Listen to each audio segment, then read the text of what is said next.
Now, this was a device that I invented called the Mindfold that is a sort of an isolation mask. And you can open your eyes and stare into total darkness. We used it as a blank screen to project your imagination onto, for tripping. And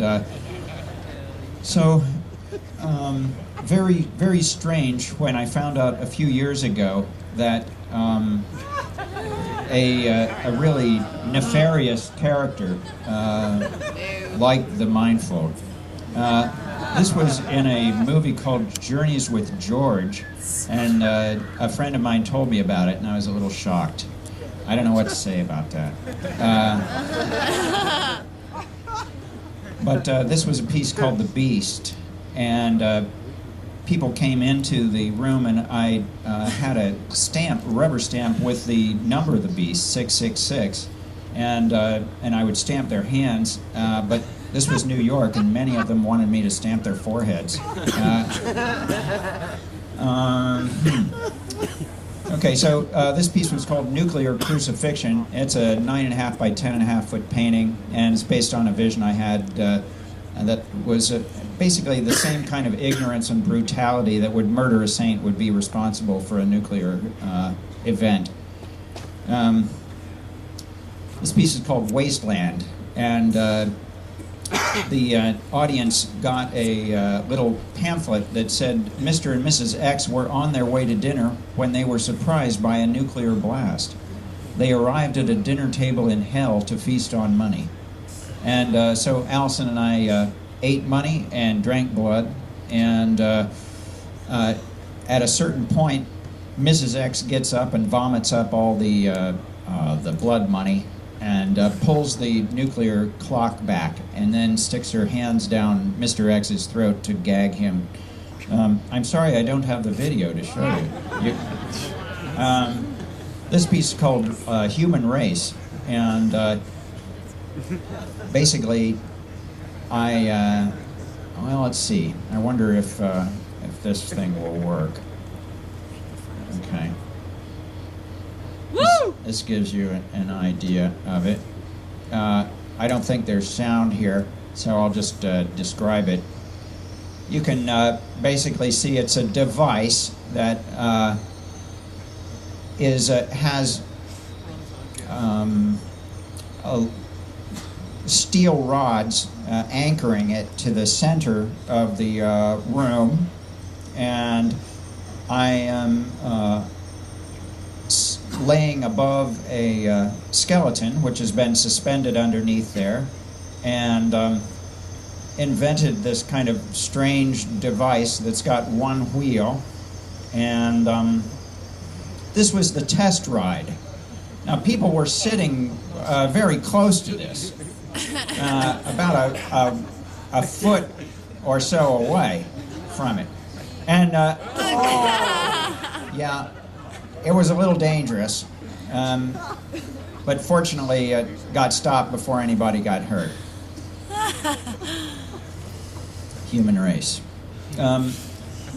Allison and I did a variety of performances based on some of the divine archetypes. This piece was called Prayer Wheel, and she was holding a baby doll, and I had a skeleton attached to my back. And I felt like this is who we are as human beings. We're somewhere between birth and death, and we're a combination of male and female. You can see I'm still doing these kind of polarity experiments, but here we're all roped together, gilded, because of the sort of, I don't know, the value of the soul, and this is making the soul visible. And we're attached to a prayer wheel, the Om Mani Padme Hum Tibetan Buddhist mantra, that is "Oh Hail the Jewel in the Lotus." So there we are.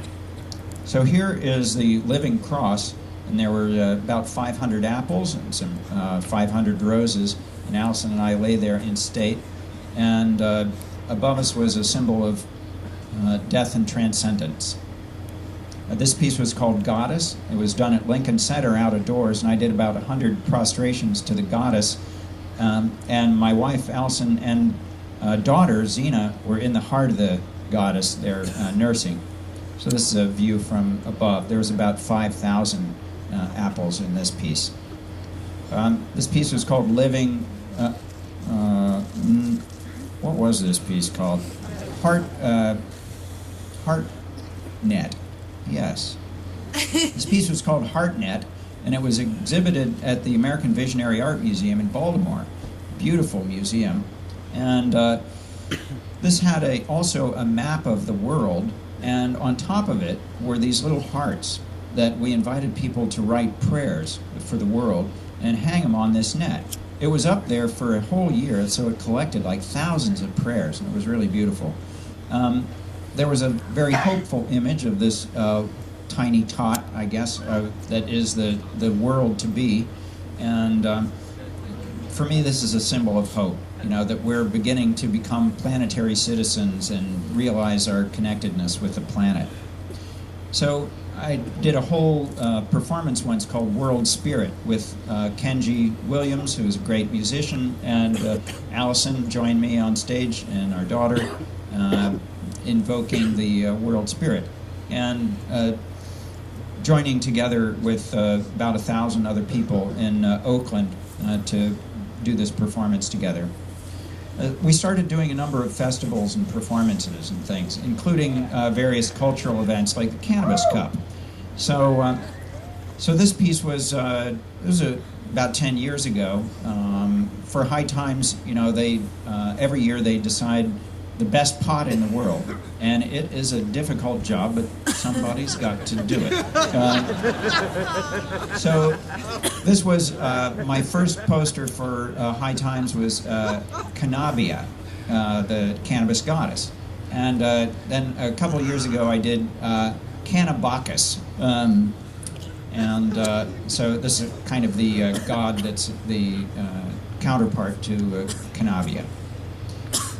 Keeping in an entheogenic vein, this was the birthday of Dr. Albert Hofmann, his 100th birthday, and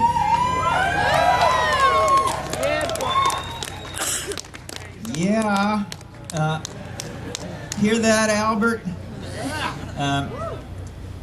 Of course, he passed away earlier this year at the ripe age of 102, and but here he was in fine form, and he signed the back of this painting, which is called Saint Albert and the LSD Revelation Revolution.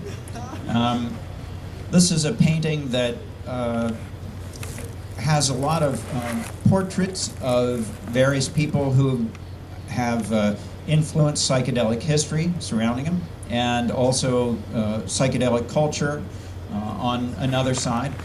And to me, the discovery of LSD was truly a miracle of the 20th century.